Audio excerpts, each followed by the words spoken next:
te deixa sem saber como. Olá pessoal, tudo bem? Vamos continuar falando sobre prisão preventiva. Nesse momento aqui, a gente entra exatamente nas medidas cautelares diversas da prisão, certo? Esse tópico número 6. Vamos ler direto o que consta mais abaixo aí na nota de aula, que é o artigo 282, parágrafo 4º.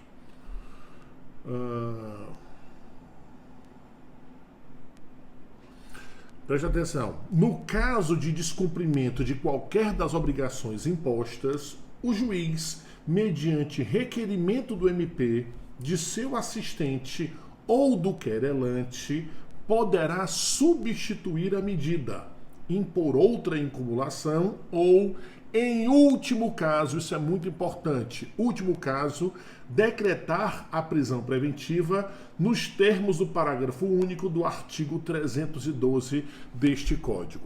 Pessoal, esse dispositivo, o parágrafo 4º do artigo 282, ele deixa claro que a medida cautelar diversa, ela deve ser aplicada primeiro do que uma prisão preventiva.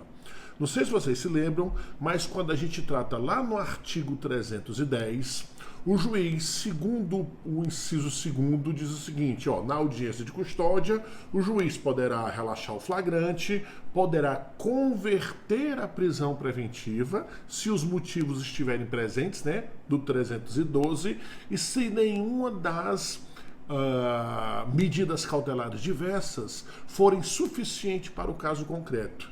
E esse artigo 282, parágrafo 4º, diz que, ainda que seja decretada uma medida cautelar e a pessoa que está sujeita a essa medida cautelar diversa, ela desrespeita a medida cautelar diversa, o juiz ele pode substituir, adicionar outras medidas cautelares e, em último caso, decretar a prisão preventiva. Ou seja, a prisão preventiva é a medida cautelar mais drástica que existe no nosso ordenamento jurídico. Outras medidas cautelares, que são justamente essas previstas no 319, elas devem ser aplicadas primeiro. Na verdade, não é que elas têm que ser aplicadas primeiro, não. Na verdade, o juiz analisa o caso concreto e, se ele entender que o caso concreto permite, aceita, é suficiente uma medida cautelar diversa, ele determina a medida cautelar diversa e não a prisão preventiva. Entenderam?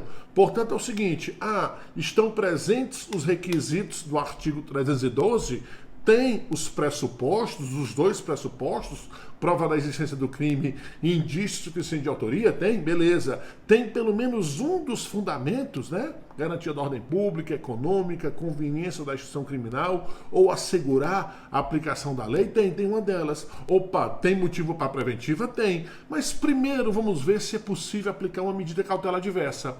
Se o juiz perceber que no caso concreto uma medida cautelar diversa ela é suficiente, ele aplica a medida cautelar diversa e não a prisão preventiva.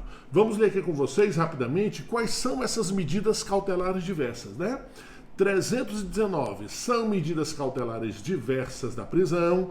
1. O comparecimento periódico em juízo, no prazo e nas condições fixadas pelo juiz para informar e justificar as atividades. Ou seja, o juiz determina que o réu, o suspeito, o investigado, ele compareça regularmente à secretaria da vara para que ele diga onde é que está, ou seja, para mostrar que não está fugindo. 2. Proibição de acesso ou frequência a determinados lugares, quando, por circunstâncias relacionadas ao fato, deva o indiciado ou acusado permanecer distante desses locais para evitar risco de novas infrações. Uma pessoa cometeu um crime num ambiente de bar, Ao juiz diz o seguinte, você não pode andar mais em bar num determinado período. Proibição de manter contato com pessoa determinada, ou seja, evitar que o indiciado ou réu aborde uma pessoa para eventualmente forçá-la a prestar depoimento. proibição de ausentar-se da comarca, recolhimento domiciliar no período noturno e nos dias de folga, suspensão do exercício de função pública, internação provisória do acusado, fiança e, por último, monitoração eletrônica, que seria a pulseira eletrônica, mas está sendo mais usado a tornozeleira eletrônica. Ou seja, pessoal, para fixar bem, se o juiz entender que uma dessas medidas é apropriada ao caso concreto, ele aplica a medida cautelar diversa. Lembrando que ele pode aplicar 1, 2, 3, quantas ele entender que é suficiente. Bom, se ele perceber que no caso concreto nenhuma dessas medidas são adequadas, aí sim ele vai para a prisão preventiva. Ou seja, a prisão preventiva só será decretada em último caso. Lembrando que essa expressão, em último caso, foi expressamente prevista na lei, no artigo 282, parágrafo 4º, certo? Revogação, redecretação e revisão da prisão preventiva. Pessoal, o artigo 316 diz o seguinte: o juiz poderá, de ofício ou a pedido das partes, revogar a prisão preventiva se, no correr da investigação ou do processo, verificar a falta de motivo para que ela subsista, bem como novamente decretá-la se sobrevierem razões que a justifiquem. Portanto, a prisão preventiva ela poderá ser revogada e redecretada, desde que os motivos desapareçam para a revogação e novamente decretada, redecretada, quando os motivos reaparecerem depois. Tá entendendo? Então, a prisão preventiva é ditada pela situação fática do momento. Existe razão de preventiva? Existe, então mantenha a pessoa presa. Se não existir mais, se os motivos existiam no primeiro momento e deixaram de existir, um exemplo clássico, pessoal, é de uma testemunha que ia prestar depoimento e estava sendo ameaçada pelo réu, né? Então o juiz decreta a prisão preventiva para garantir que essa testemunha que está sendo ameaçada, ela preste um depoimento livre de qualquer pressão. Pois bem, ela vai a juízo e presta o seu depoimento. Opa, garantiu-se a instrumentalidade dessa prisão preventiva, que é evitar que a testemunha, preste um depoimento pressionado, um depoimento mentiroso, pressionado pelo próprio réu. Portanto, já prestou o depoimento, então não é mais conveniente para a instrução criminal que a pessoa permaneça presa, que o réu permaneça preso. Portanto, no primeiro momento existiam as razões de preventiva, deixou de existir, revoga. Se eventualmente os motivos os motivos reaparecem, redecreta-se a prisão preventiva. Lembrando, pessoal, que esse texto é recente, é da Lei 13.964, que é o pacote anticrime. E a esse artigo 316 foi adicionado um parágrafo único, que trouxe uma novidade muito interessante, que é sobre a revisão da prisão preventiva. Decretada a prisão preventiva, deverá o órgão omissor decretada a prisão preventiva, deverá o órgão emissor da decisão revisar a necessidade de sua manutenção a cada 90 dias, mediante decisão fundamentada, de ofício, sob pena de tornar a prisão ilegal. Pessoal, essa aí foi uma novidade introduzida pelo pacote anticrime. Antigamente, quando o juiz decretava a prisão preventiva, e se eventualmente os motivos desaparecessem, ele só iria analisar eventual desaparecimento das razões que ensejaram a preventiva para revogá-la, se ele fosse provocado pelo preso, né? Através do seu advogado, naturalmente. Agora a lei está impondo que a cada 90 dias o juiz, de ofício, reanalise a necessidade da prisão preventiva. E ele tem que fundamentar com elementos concretos que digam que o réu precisa ficar preso. Ou seja, a prisão preventiva, ela continua não tendo prazo limitado, prazo predeterminado, mas a cada 90 dias o juiz deve, de ofício, analisar se a prisão preventiva continua sendo necessária. Se for necessária, ele justifica a necessidade com base nos elementos que ele tem e mantém a pessoa presa. Se não for mais necessário, ele revoga a prisão preventiva. Portanto, a prisão preventiva poderá ser revogada, inclusive de ofício, e agora o juiz tem que revisar a decisão a cada 90 dias. Lembrando, pessoal, que a prisão preventiva o legislador, ele estipulou que a prisão preventiva, no artigo inicial, que ela não pode ser decretada de ofício, ou seja, a revogação sim, né? A retirada da prisão preventiva sim, mas a decretação nunca. Todavia, esse artigo 316 deixa meio que nas entrelinhas, não nas entrelinhas, né, mas deixa um tanto quanto claro, mas não sei se esse foi o espírito do legislador, que com relação à redecretação, o juiz poderia determinar a prisão preventiva quando for da redecretação de ofício. Eu continuo dizendo que, entendendo, aliás, que uma prisão preventiva ela não pode ser decretada nem redecretada de ofício, embora a leitura, a interpretação gramatical do artigo 316 possa eventualmente ensejar essa interpretação, certo? É o que diz o 311, né? Em qualquer fase da investigação policial ou do processo penal, caberá a preventiva decretada pelo juiz a requerimento do MP, do querelante ou do assistente ou por representação da autoridade policial. Em nenhum momento fala-se aqui na possibilidade de prisão preventiva decretada de ofício. Mas no 316, como a gente leu, uma interpretação gramatical permite a interpretação de que, quando diz respeito à redecretação, ela poderia ser de ofício, certo? Apresentação espontânea do agente. Pessoal, antigamente, o artigo 317 tinha a seguinte redação, eu até coloquei na nota de aula. A apresentação espontânea do acusado à autoridade não impedirá a decretação da prisão preventiva nos casos em que a lei autoriza. A interpretação que vigorava quando esse artigo 317 tinha essa redação era o seguinte: a apresentação espontânea impede o flagrante, mas não impede a preventiva. Ou seja, de uma interpretação a contrário senso, ficava claro, a partir do 317, que a apresentação espontânea, embora, isso aí ficava subentendido, embora impedisse a prisão em flagrante, ela autorizava a decretação da prisão preventiva.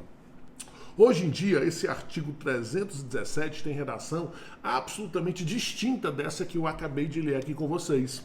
Certo? Mas mesmo assim ainda vigora o entendimento de que a apresentação espontânea impede o flagrante. Embora o 317 tenha recebido nova redação, a apresentação espontânea do agente continua impedindo a prisão em flagrante. E a razão é muito simples, pessoal, porque quem se apresenta espontaneamente a autoridade, ela não está sendo surpreendida em nenhuma daquelas hipóteses do 302. Ou seja, para ensejar o flagrante, a pessoa tem que ser surpreendida, ou praticando crime, acabando de cometer, logo após perseguição, ou logo depois ser encontrado, ou seja, aquelas 4 hipóteses previstas no artigo 302.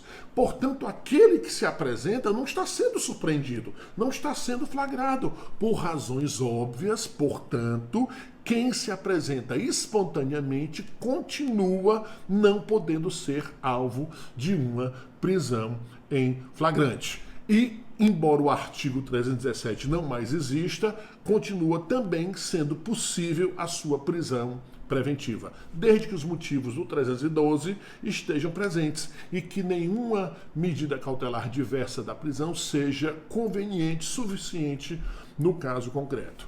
Agora, vamos supor a seguinte hipótese: se o cara cometeu um crime, o policial deu voz de prisão, ele começou a fugir, e cansou de fugir, diga assim, ó, tô me entregando. Isso, naturalmente, não é uma apresentação espontânea. Ele foi forçado, em virtude da perseguição, a se entregar. Então, não tem nada de espontâneo nesse exemplo que eu acabei de dar, e sim, no caso, caberia a prisão em flagrante. Interessante mencionar, pessoal, a nova lei de abuso de autoridade. Lembrem-se que em 2019 foi aprovada uma nova lei de abuso de autoridade e entre as previsões contidas no 300 e na lei de abuso de autoridade está o seguinte, ó. Tá lá no artigo 9º da Lei 13.869 de 2019. Num rápido resumo, decretar medida de privação de liberdade em desconformidade com as hipóteses legais, deixar de relaxar a prisão manifestamente legal, deixar de substituir a prisão preventiva por medida cautelar diversa manifestamente cabível, deixar de conceder liberdade provisória manifestamente cabível e deixar de conceder liminar em HC, habeas corpus, manifestamente cabível, isso é crime. Ou seja, pessoal, o juiz ele não tem o controle total sobre a liberdade do réu ou sobre o seu enclausuramento. O juiz só pode manter uma prisão de um acusado ou de um investigado se os motivos de uma prisão preventiva estiverem presentes. Se os motivos de uma prisão provisória, que a gente vai ver numa próxima aula, estiverem presentes. Se o juiz quer manter uma pessoa presa, não existindo razão para ela ficar presa, o juiz está praticando abuso de autoridade. Como está praticando abuso de autoridade se num caso concreto couber medida cautelar diversa da prisão e ele mantiver a pessoa presa? Tá entendendo? Ou seja, o juiz não escolhe o que é que ele pode fazer. É a lei que determina, com balizas firmes e objetivas, o que deve, o que pode o juiz fazer. E se ele não aplica a lei corretamente, inclusive, principalmente no que pertine à liberdade e à prisão preventiva, a temporária do acusado, do suspeito, do investigado, ele poderá estar praticando crime de abuso de autoridade. A jurisprudência aplicável à prisão preventiva, não é isso?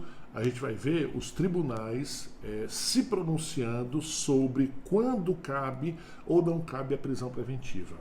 É importante mencionar que o artigo 312 ele sofreu modificação, aliás, a prisão preventiva sofreu, por último aí, algumas modificações importantíssimas e só a partir de janeiro que os tribunais vêm se debruçando novamente sobre esse tema. Então é possível que alguma coisa tenha mudado nos últimos dias no que diz respeito à compreensão dos tribunais sobre o tema prisão preventiva, certo? Embora seja um assunto antigo, ele ganhou uma nova roupagem e os tribunais vão ter que se debruçar novamente sobre essas pequenas modificações mais importantes para saber como é que vai ficar sendo analisado mesmo a prisão preventiva, né? É interessante fazer uma consulta, principalmente no STJ e no STF, para ver quais são as diretrizes que estão sendo tomadas